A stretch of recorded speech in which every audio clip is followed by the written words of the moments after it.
See, here's the thing.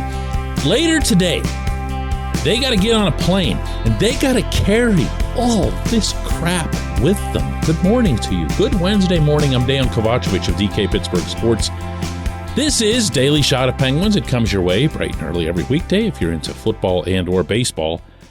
I also offer daily shots of Steelers and Pirates that I hope you'll take the time to check out as well. Maple Leafs 5, Penguins 2. This was a thing. This happened last night at PPG Paints Arena. The Leafs obviously have the players, particularly up front, that they have. They have a couple of guys in the back who made some plays, notably Jordy Ben, I thought was terrific. Morgan Riley, thought he played really well. And they had Matt Murray in net playing in Pittsburgh for the first time as a non-Penguin. And he also played well. And I don't care. Okay, I don't care. I don't care what the Torontos do, like ever. What I do care about is that the home team looked like it was just kind of swimming through mud. And believe it or not, I don't even mean that physically or fatigue-wise. I'm not about to buy into this age thing, at least not yet. I'm just talking about from an energy standpoint, a fire standpoint. And maybe that begins with confidence, but I don't think so. I don't think so. Here's what Mike Sullivan had to say on the subject of the team's level of, I guess you'd call it enthusiasm in this game, especially at the outset.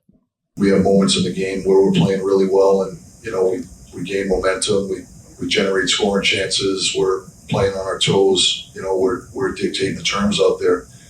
And there are lapses in the game when it seems like when we break down, the breakdowns are egregious. And they're hard to recover from. And I think those are the areas where we've got to chink those out of our game, so to speak, so that, we have, if there are some breakdowns, depending on what zone it is or whatever, we have support built in. And I just think there's been moments, in some of these games where,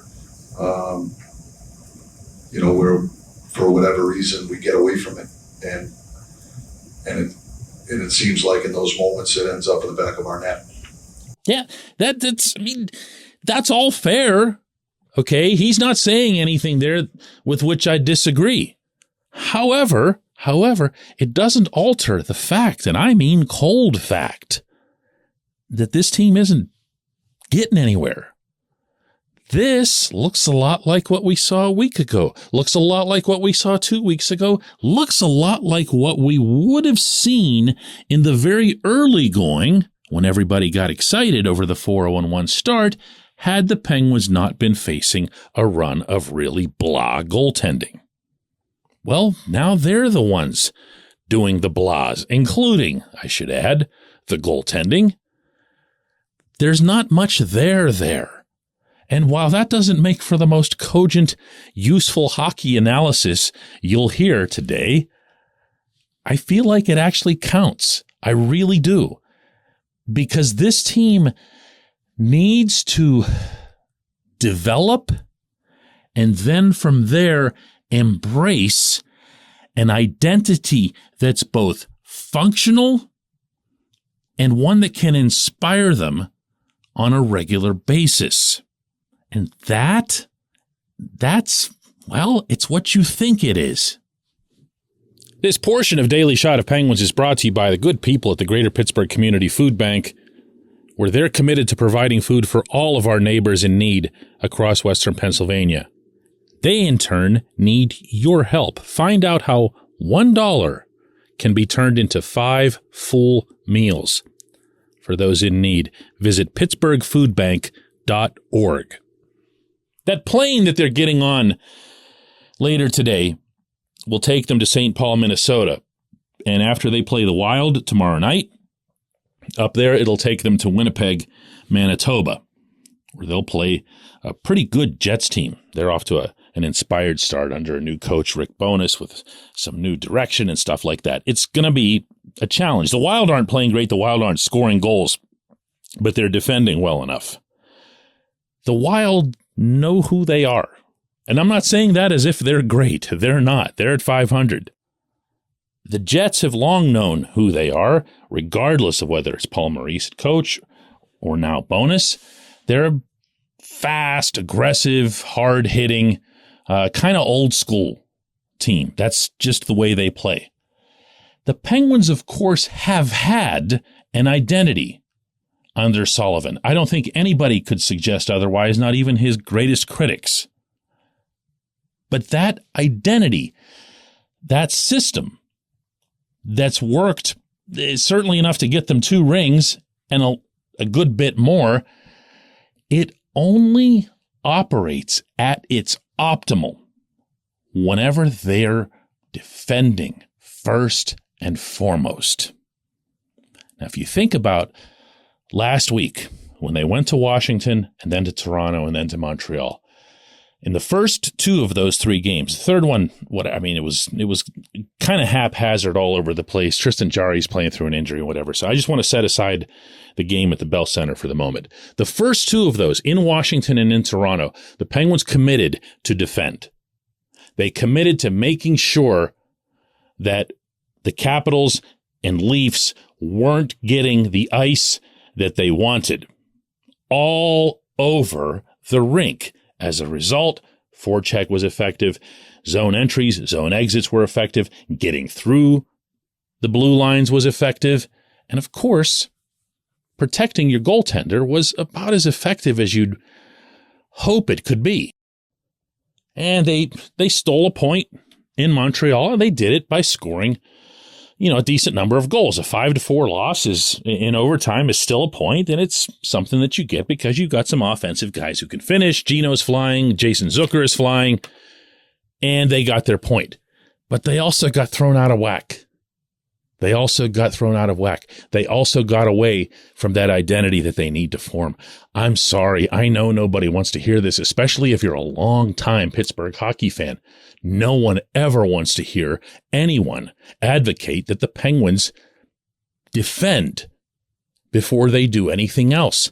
But I am here to tell you, just as I did yesterday in discussing the goaltending, that none of this is going to go anywhere until they figure it out. Look at some of the goals that Toronto got last night. Look at some of the breakdowns that the Penguins had, not just in the goals that they allowed, but just some of the quality of the chances that they allowed. That's not what Sullivan wants. That's not what anyone associated with the coaching staff wants. That has to change, and it has to stick. And when they go to St. Paul, they've got to shut down the Wild. First and foremost, they've got to shut them down. Again, they're not scoring much lately, so maybe that's a good chance to kind of reload in that facet, then take that into Winnipeg and shut down a team that's a lot harder to shut down because of the guys they have up front, and come home not just with 4 points, but with a greater sense of who they want to be moving forward, because this ain't it. When we come back, J1Q.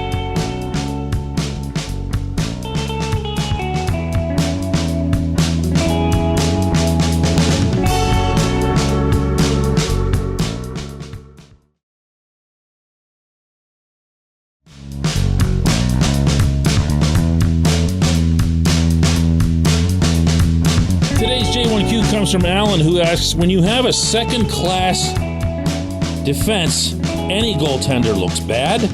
Whoever sees anyone among the Penguins clearing the net area? Thank God Jan Ruda and Jeff Petrie came along. Trade an offensive stud right now, or 2, for a few new defensemen. Well, Alan, I'm sure you know it's not that simple. They've already made a couple of moves on the blue line, and as you singled out yourself with those 2 guys, those were the new guys that they brought in. Now, they've been hurt a little bit by not having P.O. Joseph out there. I don't think that would be something that's, detrimental in some massive way. Chad Ruhwedel is certainly a competent NHL defenseman, even when he's forced to go on his left side the way he is right now. I think it's about the whole thing. I really do. I had, you weren't the only one, let's put it this way, Alan, who sent me stuff about the clearing of the front of the net. And I know how that looks when Mitch Marner's standing there all by himself and he has a day and a half to reach around and slam that puck in behind Casey DeSmith. You're wondering who's covering him, but there were other chances that were similar in their appearance. Guys from Toronto that were just parked there, either outside, just outside the blue paint or even in it. And there was no company there for them. There's different reasons for that. In this case, it was Toronto getting the puck and wheeling it back in most cases, as opposed to someone in some affixed position who wasn't being moved, wasn't being physically moved. So the problems here are just overall defending. It's an overall, as I see it, collective lack of focus on staying in front of the puck, staying in the defensive zone in a stout manner and taking care of that first, and then letting the rest kind of police itself. Okay? Players in this beautiful sport at any level never have to be told, hey, try really hard to score goals. Okay? No one, not in the 5 and 6 year old leagues.